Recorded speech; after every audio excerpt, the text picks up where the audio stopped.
Okay, I want you to imagine something.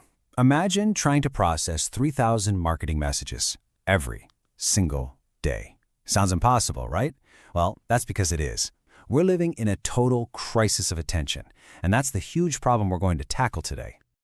Dear book lovers, welcome to another high-speed book summary episode of Summaropedia. We are here to bring you more titles in less time. In this episode, we are going to explore the important and highly practical lessons from the book Permission Marketing by the one and only Seth Godin.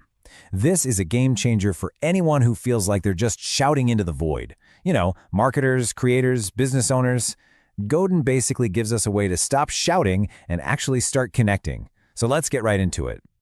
So, the core problem, the thing that every single marketer struggles with, is this. We are all drowning in a sea of noise. Just think about your day so far. Ads scrolling past on your phone, pop-ups on websites, commercials you try to skip. We've all gotten so good at tuning it out, we have to, just to stay sane.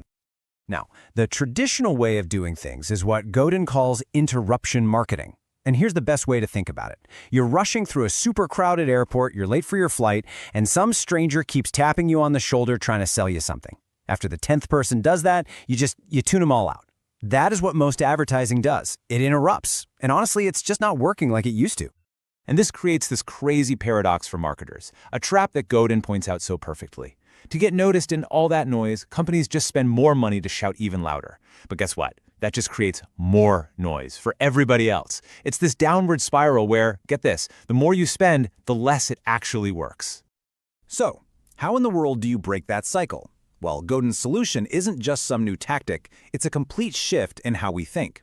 He argues that we have to stop treating potential customers like targets and start treating them like friends. And this right here, this is the heart of permission marketing. The huge idea is that you don't have the right to someone's attention. You have to earn the privilege. It's all about creating marketing that's so good, so valuable, that people actually choose to get it. Marketing that feels less like a pesky ad and more like a welcome message from a friend. And when you see it side by side like this, the difference just jumps out at you. Interruption marketing is like a one-way megaphone, right? It's just shouting generic stuff at everyone. But permission marketing? That's a two-way conversation. It's personal, it's relevant, and the biggest thing of all, it's anticipated. People are actually looking forward to hearing from you. To really drive this point home, Godin uses this fantastic analogy. He says traditional marketing is like walking into a singles bar and just proposing marriage to the very first person you see. It's abrupt, it's impersonal, and yeah, it almost never works. Permission marketing, on the other hand, is like dating.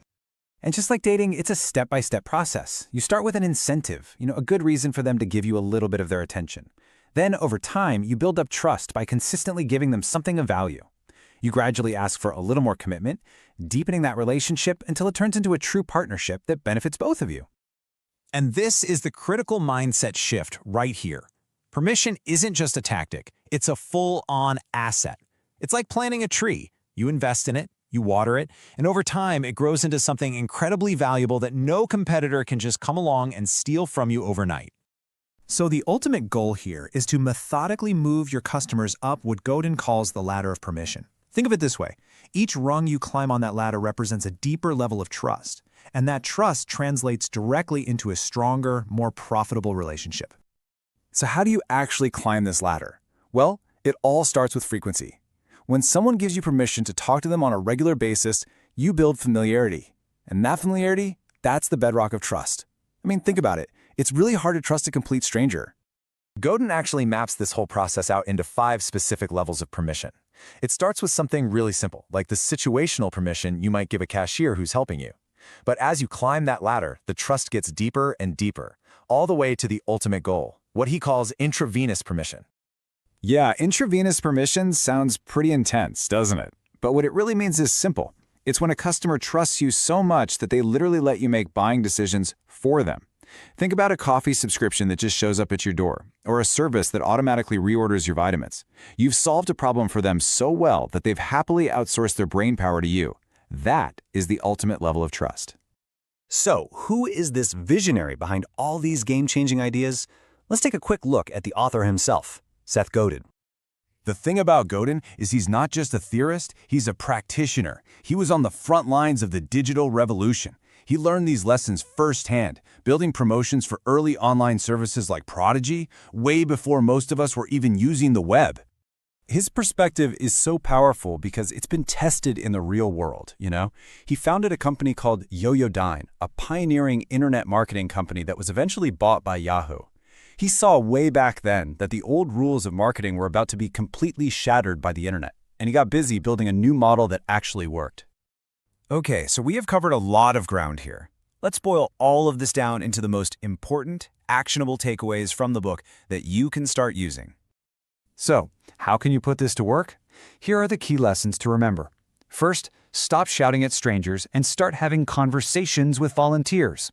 Second, treat people's attention like the precious, scarce resource that it is. Third, use that dating model. Earn trust in stages. And finally, shift your goal from just getting market share to earning share of customer. That deeper, more loyal relationship. This is your blueprint for thriving in a super noisy world. And all of this brings us to the final, most critical question that Godin leaves us with. It's not about who you can interrupt, but whose trust and whose permission will you go out and earn starting tomorrow. Thanks for watching. Don't forget to like, comment, share, and subscribe for more high-speed book summaries from Summarypedia.